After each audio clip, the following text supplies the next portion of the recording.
When you have an informed opinion on any topic, then let your voice be heard. That is what we do on Express Yourself. Express Yourself is a production of the Drury University Department of Communication and the Drury University Debate Union, where we teach students the arts and skills of debating and then encourage them to apply those skills in various forms of civil discourse. This week's panelists are Austin Cassidy from Nixa, Missouri. Austin is a junior studying communication. His career goal is to be a business leader. His favorite speaker of all time is Donald Trump. Christopher Cassidy, a senior studying criminology and sociology from Nixa, Missouri. He wants to get his doctorate in criminology and continue to do research. His favorite speaker is Ronald Reagan. Amarin Link, a sophomore majoring in education and writing from Mount Vernon, Missouri. Amarin wants to teach 4th grade and be a published novelist. She's a big fan of Eric Thomas. Alexander Long, a senior from Mount Vernon, Missouri. Studying psychology, Andrew hopes to be a lawyer one day, and his favorite public speaker of all time in psychology is Ronald Reagan. Our facilitator and moderator is Dr. Charlie DeBerry, director of the Drury University Debate Union. And now, here's Charlie. Greetings and welcome everyone to the program. This is a presidential election year in the United States, and we are going to devote several programs of Express Yourself to this important event. Today we are going to focus on the candidates running for the president on the Democratic side of the ticket. Those candidates are Hillary Clinton, former Secretary of State of the United States, and a senator, United States senator, wife of former President Bill Clinton. She's running against Bernie Sanders, a United States senator from Vermont, a self-declared socialist progressive. He has fought for racial equality since he was a student in the 1960s. He's been a powerful member of Congress. He has fought against racial discrimination in the criminal justice system, and he has fought against the mass surveillance policies such as those found in the Patriot Act. Up until a couple of months ago, the nomination for president on the Democratic side of the ticket was Hillary's to lose, and I think it's still a very much strong argument that there's just not very many people believe that she can lose the nomination. So let's get started with what's happening in the Democratic race for president. Is it a contest, or is it simply already Hillary's? Well, I absolutely don't think it's already Hillary's. I have to say, Hillary was really gunning in the beginning of this whole presidential election to really be representing to women, be the first woman president, that she was going to be pulling a lot with young women, college students. And actually, it's some of the polls have shown that she is less preferred to Sanders. In fact, that young women prefer Sanders by 19 points. She's actually slipping pretty hard in that demographic. Of course young people are going to vote for Bernie Sanders. Free college. I mean, come on. That's a platform any young person's going to want to go for. But the simple fact is, Hillary has more experience among any other, the other candidate running against her. I mean, she's basically been in there for 8 years with Bill. Oh, sure. And then she's been Secretary of State. I mean, and she's great at covering up things like Benghazi. That's check. She knows how to run things. She knows how this thing runs. Oh, sure. Much more so than a senator. Than just a normal senator. I mean. And she's going to gain more momentum in South Carolina. I mean, she dominates the African American vote 74% to 17%. She's going to dominate in these, in those states, and she's going to get the minority votes. But now, does she dominate that vote? And does she dominate any other demographics, or is that literally the only? Well, in South Carolina, it's very similar. I think it's more like she's winning by like 64% to something else. Well, in the New Hampshire. Primaries, they actually expected her to win by, I believe it was 60%. And you know how bad she lost. I mean, that was I think we were looking at a 30% in there. It was not good. Well, listen, she has some vital aspects that are necessary to be president. First off, she has proven she is a successful manipulator. She can take the public, she can spin something to make it look like that she was the hero and everything. Wow. And secondly, she can hide information like none other. I mean, how long did it take the FBI to crack those emails? We have an undercover Sanders agent on the platform. I would agree that this race really does boil down to if she gets gets indicted, she can't go to be president if she goes to jail.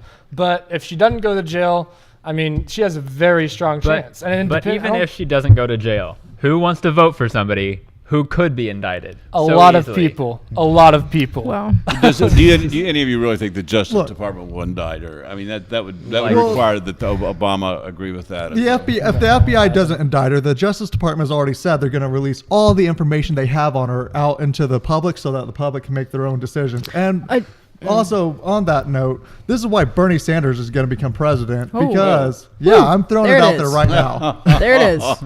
Well, I have to swing in and say that I don't think the indictment is going to happen. It doesn't matter.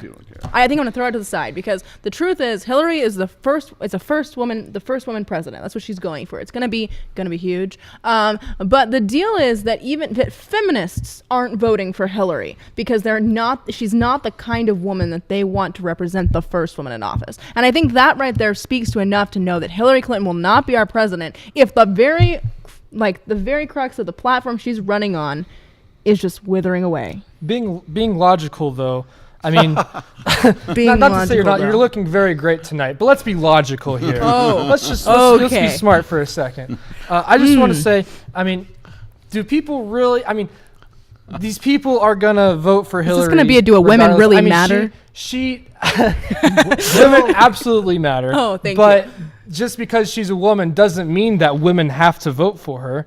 I mean, no. Women are No, going to be it very doesn't. smart and vote for whoever they want based off of logic. Oh, here. yes. And I'm just saying that being a woman, you might get more women or votes from women, but that's not the main factor for women. You're saying she's the logical choice. Well, she's the logical choice because if you look at Bernie Sanders, he's the extreme to Hillary's moderate.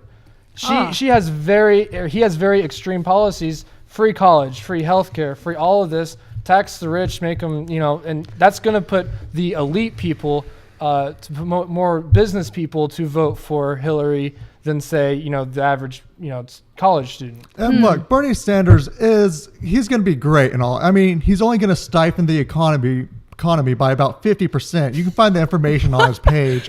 He's an undercover agent for no one. And where's all that money going to be going? It's going to be going straight to the U.S. government, who we know will put that money to good use.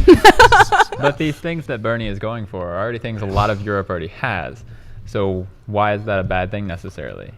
Well, here's a question I have about. I think Bernie Sanders is a very appealing candidate, a wonderful, likable sort of guy, and a lot of people think but he is running on things like free college tuition, and let's have income equality, and people will vote for puppy dogs and rainbows. I mean, those are things that they've shown that people from 20 to 30, ages 20 to 30, vote very heavily on, and that's where he's really largely ahead in that in that age group from 20 to 30. I mean, I may be wrong on that, but I think he is. He is strong there, yes. But my point is this: the income, the ability to make income equality.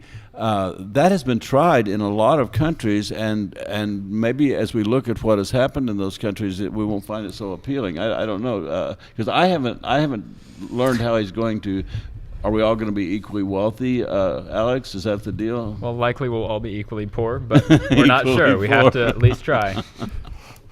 Well, look, we got to do something at least. I mean, the top 1% is hoarding a majority of the total cash in the nation right now. I mean, things are out of control. I mean, the standard of living is going down drastically, and families are making less money than they did in the 40s and 50s. I mean, something's got to change. And at least there's one candidate out there who's putting forth ideas of what needs to happen. And I don't really see anyone else talking about that.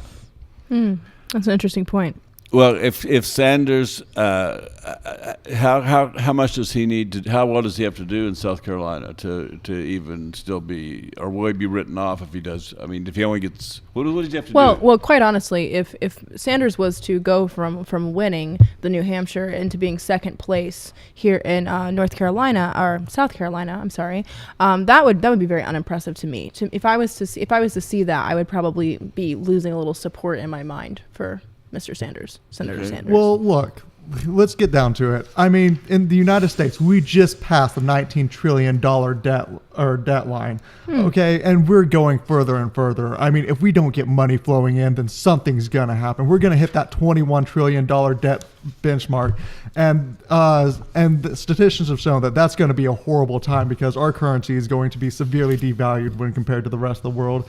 I mean, we're no longer getting AAA ratings anymore by foreign countries. I mean, something's got to change. Yikes! Tonight on Fear Factor. Well, all right. Now I'm hearing. I thought the support of Hillary that I've listened to here in the show, the support of Hillary, I think, is at best a left-handed compliment. I mean, I haven't heard a lot of really glowing things. Just that she has a lot of experience of being the kind of thing we're used to, I don't know. I think I think we'll wrap it up on where we are right now. But some of you obviously are willing to put yourself on the spot. So as we wrap it up, we'll ask you at this point to make a call, and then we'll come back and later and see how we did. So take your position on what it's going to look like after South Carolina. Well, the Clinton name has a history of giving women into the Oval Office, so I think that's possible. But also, Sanders could pull it out, so I guess we'll have to see. Woo. Oh Man, I don't have anything clever to say. I'm predicting a Sanders win, and then a Clinton is dwindling off in the distance. Wow! Wow! Final strike. And Hillary's going to be feeling the burn. I mean, she has no chance in this coming part in Feeling the Carolina. burn. I mean, she's just going to be just not even going to be a challenge for Bernie Sanders. Okay. I'm going to make the logical answer Okay. and the one based off fact and say Hillary is going to win South Carolina and she's going to have more momentum going into other states. All right. Well, this is all going to be very exciting to see, and thank you, panelists, for a great job as usual, and thank you, viewers, for tuning into today's session. If you'd like to see more episodes of Express Yourself, you can do so by going to drury.edu/debate, and over on the left-hand side, you will see a video series called Express Yourself. And so remember, the next time that you have a difference of opinion on any given topic, keep your emotions in check, stick to the facts, and never make it personal. And then when you're ready, you can express yourself. Thank you again, and we'll see you next time.